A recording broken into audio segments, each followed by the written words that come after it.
I really forgot how good this book was. We've had a few suggestions. Let me get rid of this tag that's on here. There we go. We've had a few comments. Now I've got to go through and find these. But from RXT, you said please read about the Man in Black. So we've got who are the Men in Black? 162. So Men in Black 162. Who else? Oh no, and it said the Bilderberg group. So I don't know where that is exactly.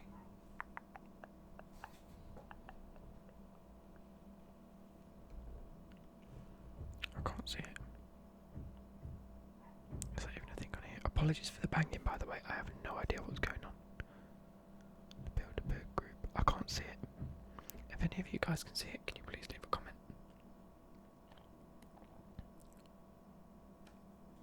I can't see it anywhere.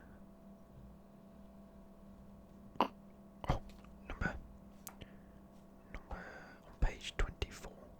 It's number 7. So Bilderberg group.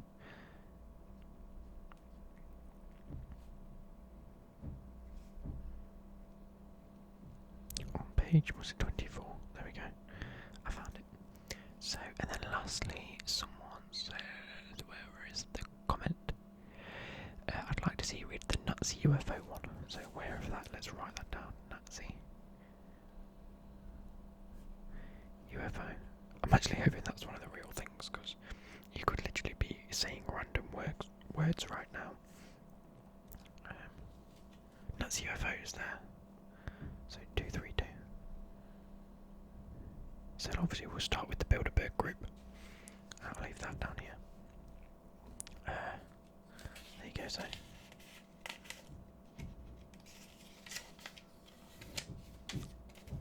Put that over here. I'll leave that here so I know which ones I'm doing. So, Bilderberg group 24. I might have already done this. Maybe not. The Bilderberg group. Oh, the EU Illuminati.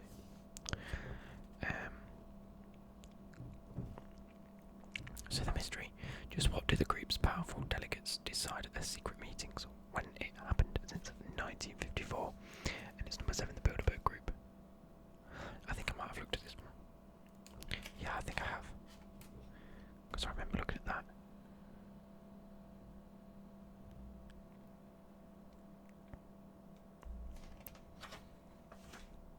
Yeah, I think I've already looked at this one. So we're going to cross this one off and go for a different one of my own choosing, because they were the only 3 comments, or 2 comments. We're going to go with the Philadelphia experiment.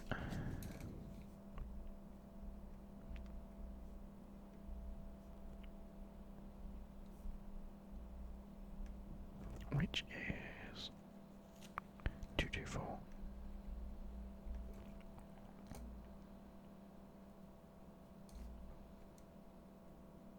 Yeah. So keep that there. We'll look at Men in Black first, so 162, because Men in Black's coming out. I think it might already be out at cinemas. That's El Chupacabra. There we go. Who are the Men in Black? So, number 63 in the book. The mystery. Who are the Men in Black? And what are they up to when it happens? From the 1940s onwards.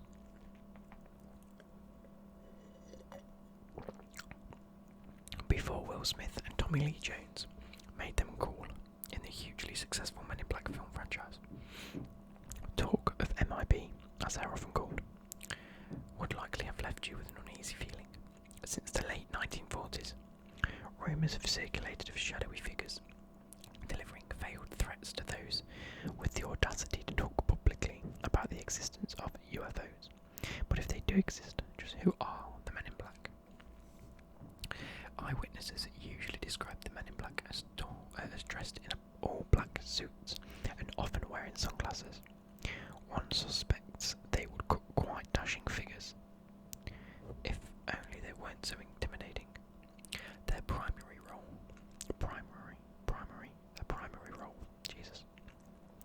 according to those who claim to have encountered them, is to dissuade witnesses of UFO phenomena from digging too deep. This has led to much speculation as to whom the Men in Black report. For some, the answer is simple. These are government employees charged with making sure that ordinary citizens do not get wind of the terrible extraterrestrial secrets held by the state.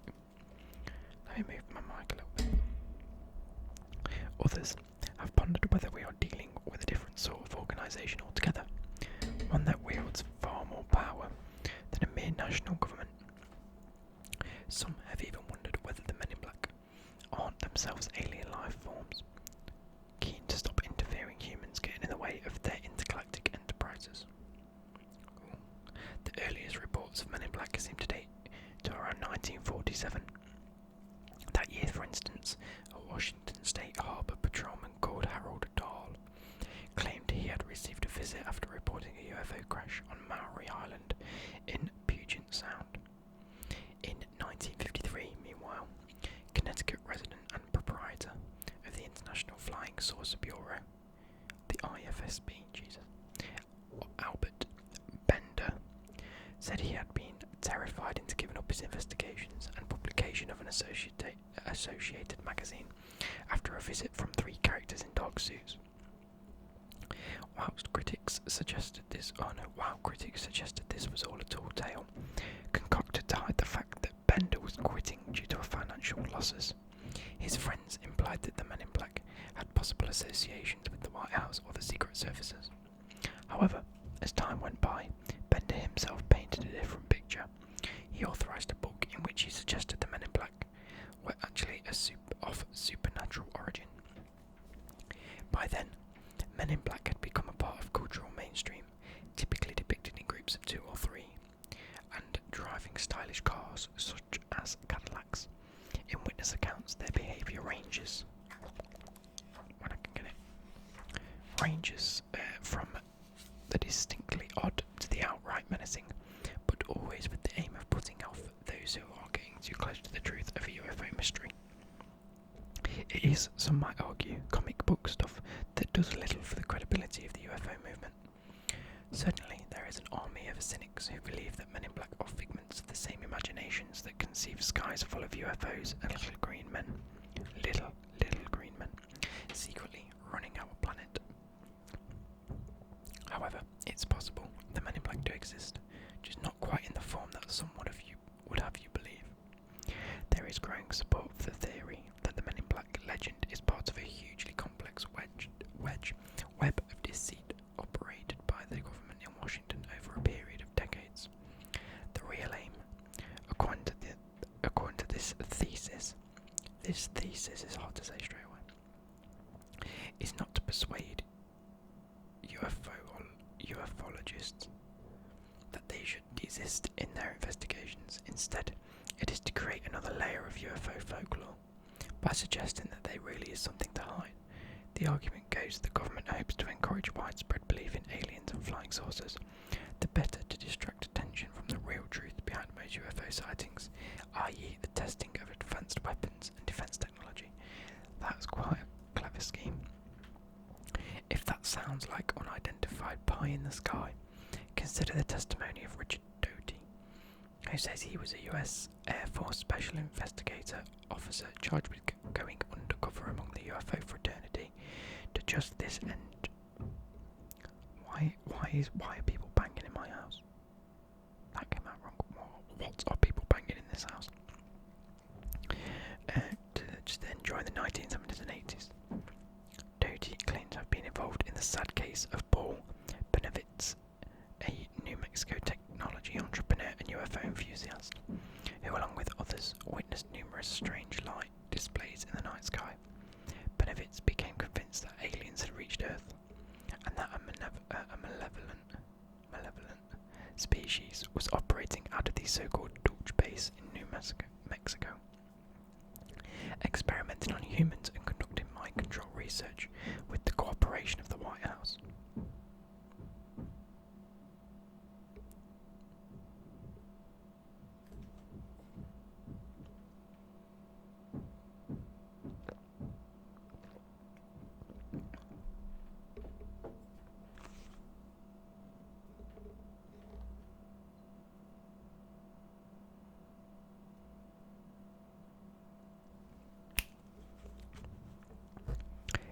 increasingly regarded as a crank. His mental health went into steep decline. It is now widely accepted that there was a conspiracy to supply benefits with misinformation so that he might discredit himself. And some have argued to divert attention from the covert activities at the nearby Kirtland Air Force Base, the possible true source of the original light shows. So maybe the Men in Black don't just belong to comic books or the movies, but their goals may not be quite so obvious as they seem. So that is Men in Black covered. Number 162. What do I think about that? Initially, I thought Men in Black. It could just be the fact that these people, whatever Gray's doing downstairs, I've got no idea. Because I assume if this is not in my house, they are loud. Yeah. So people that accuse, I don't know, governments and whatnot, obviously need to be taken seriously. So that's probably why people turn up in suits, just because it's more professional. Shades, maybe because it's in America that quite a lot of this happens, and so yeah, it's going to be warm. It's more than likely going to be quite hot, so they're probably going to have sunglasses on, or to protect their own identity. But come to think of it, with this last little paragraph about the fact that it could be there to try and, I think what is more reasonable is the fact that what someone might have thought to have been UFO was actually like, I don't know, advanced technology. Anything that the public for a long while shouldn't really have their hands on. I don't know, like drones or missiles in the sky or anything like that, or rockets that quite a lot of people in the 40s and 50s hadn't really heard of. And again, in the 70s and 80s and even to this day, there's things that the government probably keep from us. And so as a way for the government to divert the attention away from that, people cite them as UFOs and get people speculating on aliens and whatnot.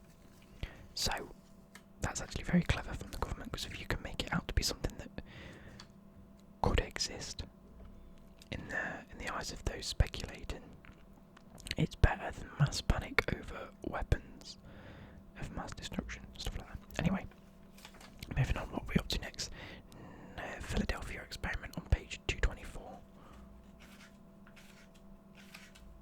There's photos on every one of these pages, Jesus. That's 227. There we go, 224. So let's pop this here. Oh god. So before we start, this is the image of a naval shipyard in Philadelphia. Inset the USS Eldridge, seen here in 1944. Was it really the focus of extraordinary experimentation by the US government a year earlier? Oh, I don't know, just looks like a shipyard. So, the mystery: did the US government disappear and even teleport the USS Eldridge? Wait, what? So the ship just disappeared? It's there though. I assume that's the picture of a ship on a better angle, but this is where it was docked. And when it happened, 28th of October 1943. The ability to make objects invisible has long occupied the minds of some of the world's greatest thinkers. Although a Harry Potter-esque invisibility cloak remains far off, scientists are developing materials that aim to bend light around objects.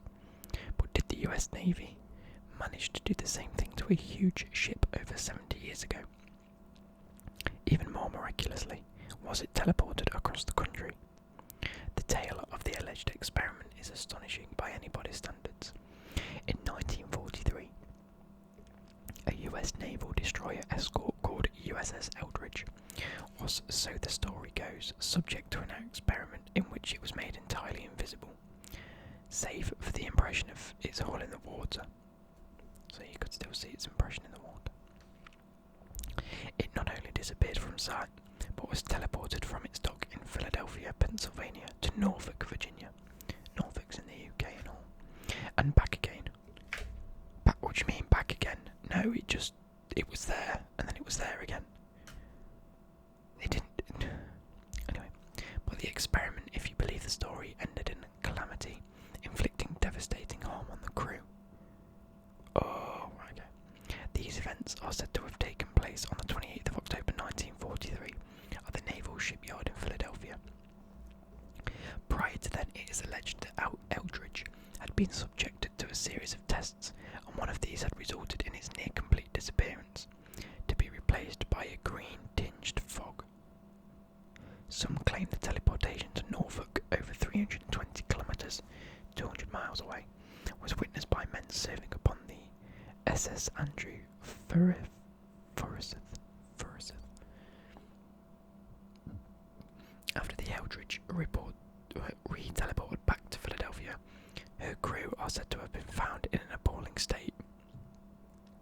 Some had been embedded in the fabric of the ship, others had disappeared altogether or suffered hideous physical symptoms, while still others were delirious.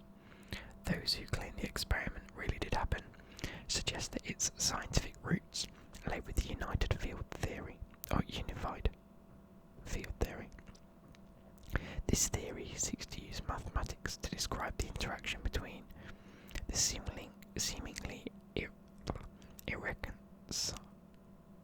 irreconcilable gravitational and electromagnetic fields. Einstein spent a large part of his later years seeking to perfect the theory, but died. The general consensus insists having been thwarted in his quest.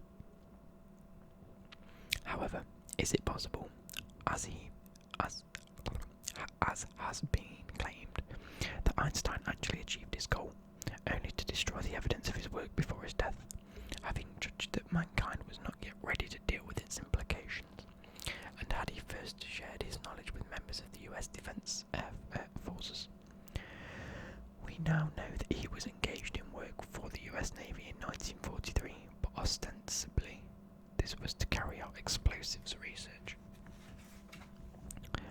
The US Navy has always definitely denied there was any such experiment.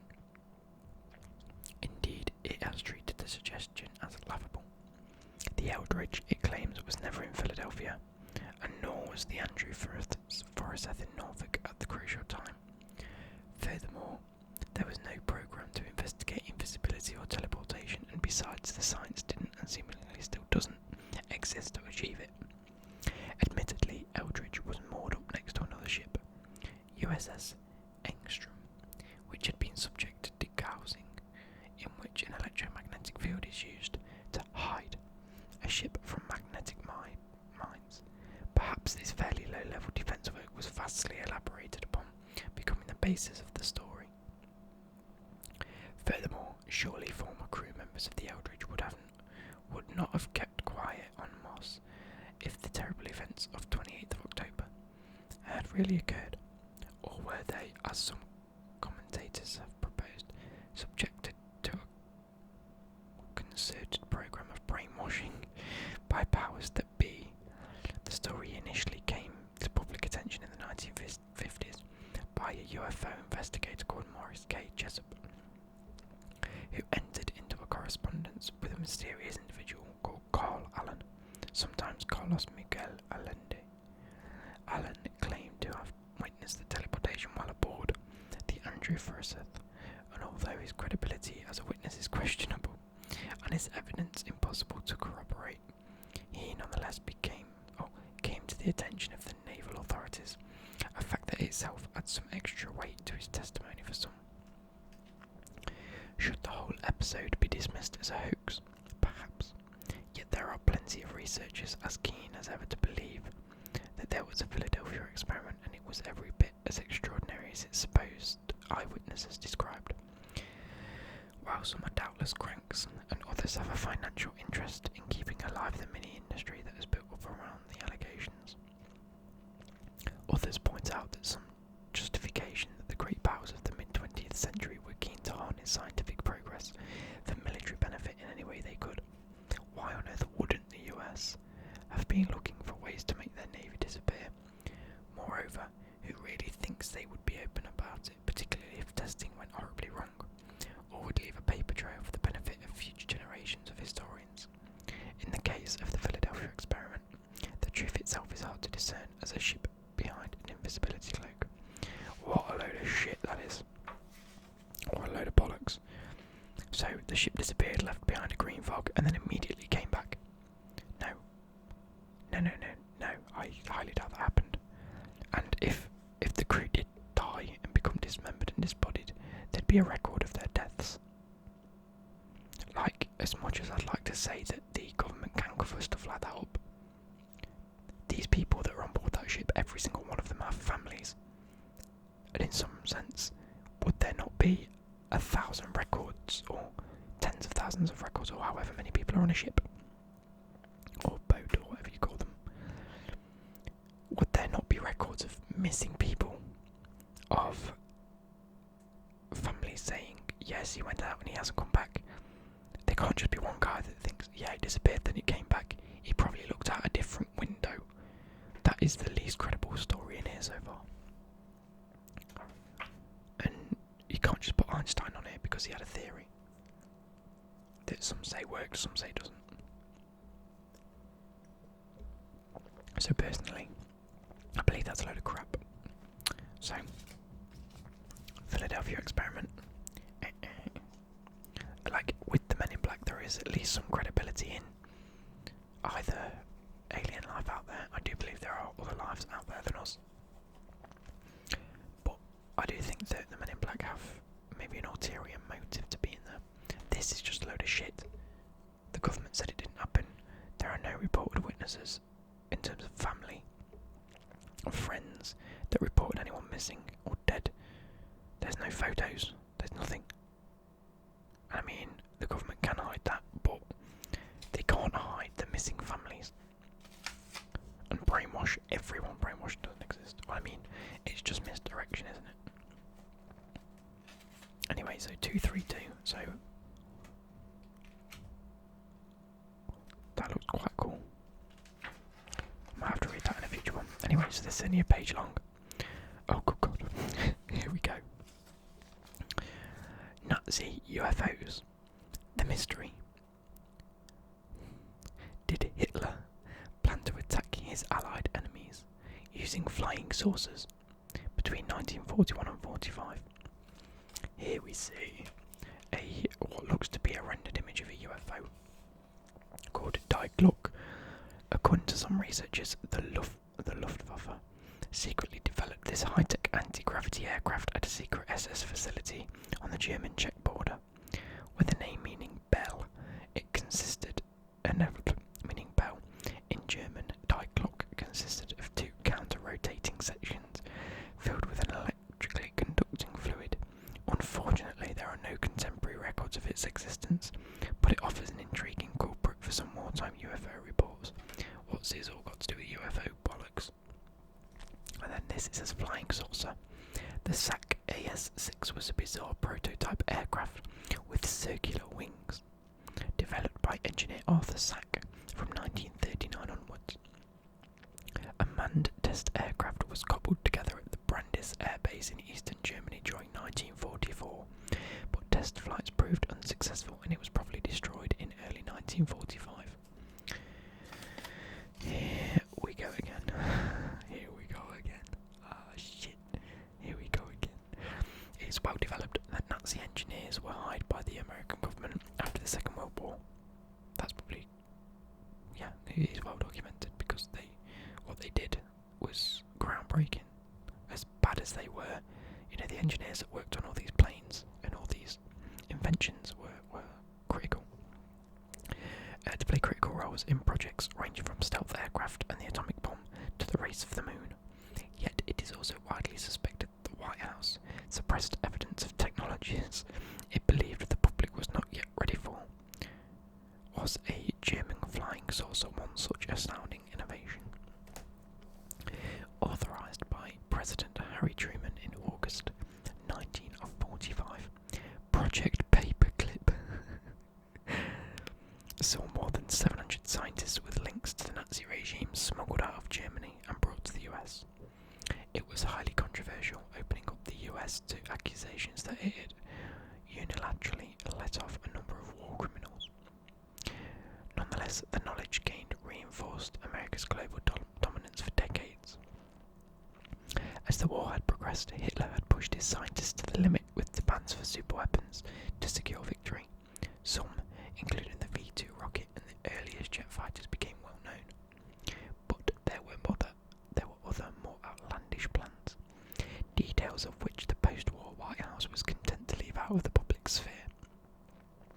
For instance, Hitler came up with the crackpot scheme to bomb London and New York with flying saucers.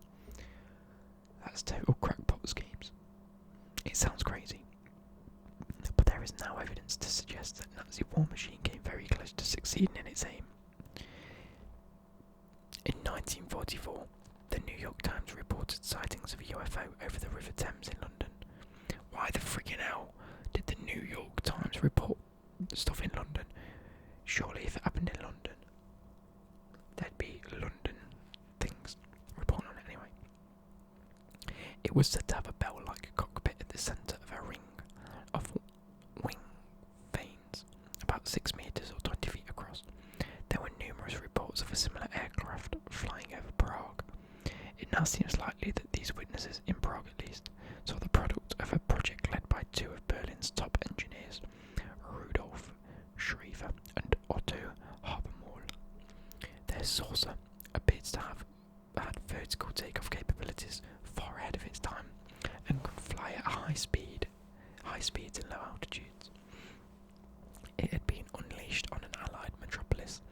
It would no doubt have wreaked carnage and caused mass panic. Well, it's just like bombing every other city that happened, wasn't it? It caused carnage and mass panic. Anyway, Schreiber would later state that plans for the craft were stolen sometime in 1945, with some observers convinced they ended up in the US. Some even believe that 1947 Roswell incident was not an engagement with alien life after all, but a calamitous attempt to test a Nazi-designed saucer, a project around which the authorities would understandably wish to keep silent. So what do I think about Nazi UFOs, eh? To be fair, if Schreiber says that plans like this did occur, then it might even be possible that it does occur, and it has happened. But I'm not being funny. If it can hover above ground, but at low altitude, so I assume not very high off the ground, how is it going to get across the water? How is it going to travel all the way across to America? And I don't know, it just seems a bit bullshit to me. It just seems like people make up stories to make the war seem even worse than it was. I mean, don't get me wrong. And by that I mean it was already terrible. But as the years have gone on, obviously people look back and forget how bad the war was. So to make it seem even worse, to accommodate for the fact that people forget how bad the war was, they make up shit that makes it sound 15 times worse. Like this. Like, yes, the war was bad. Millions of people died. It was appalling. It was abhorrent. You don't need to go and add, oh yeah, by the way, the Nazis had UFOs. They could have bombed anyone away. It's just a bit shit, isn't it? And I don't think this happened. I don't think this was a thing. Like, why did the New York Times report it in London, but no one in London reported it? Both a bit shit. The only one I can understand is Men in Black, and I can understand it if it was people trying to cover up government tests. And the thing is, we're now 60 years, 60, 70 years, no, we're 80 years into the future of 1941. We're 78 years ahead of that. You'd think that this design of something would have been used since, if it was true. This flying saucer I can understand, using rotating wings to generate uplift, like a helicopter does. Because as a plane as it is, it's got the big middle bit and it's got the wings obviously and the engines that propel forward like that. This would make it a lot more like a helicopter where we could, move like that. It'd be a lot more manoeuvrable. Hence the design. Again, it was unsuccessful, probably because it weighed a fuck ton, and no matter how fast you spun it, couldn't accommodate for the heaviness, which is why helicopters are thin and they're light. And obviously that could cut through the air quite nicely, quite thinly, so would travel probably a lot quicker. Well, that was probably the hopes. But overall, I could understand that. I can't understand that generating any sort of force, especially with electromagnetic fields, because for it to have electromagnetic fields, it needs to push off that. Like, say this was my electromagnetic sort of, like it says fluid in whatever these bits are, and something hovered above it, that's fine, you can't see that, but right, so this is the ground, this is the fluid for this to hover, it's got to push against this. If I tilt that, oh, hang on. If I tilt that to try and move this one direction, it gets to the point where I'm no longer near the electromagnetic field, so it falls. This is stating that there's an electromagnetic field inside this, or fluid, sorry, so it hovers. But what's on the ground? It can't just lift up. Counter-rotating sections. That still makes no, it's a load of bollocks. Anyway, hope you guys have enjoyed it. I shall see you later. Goodbye.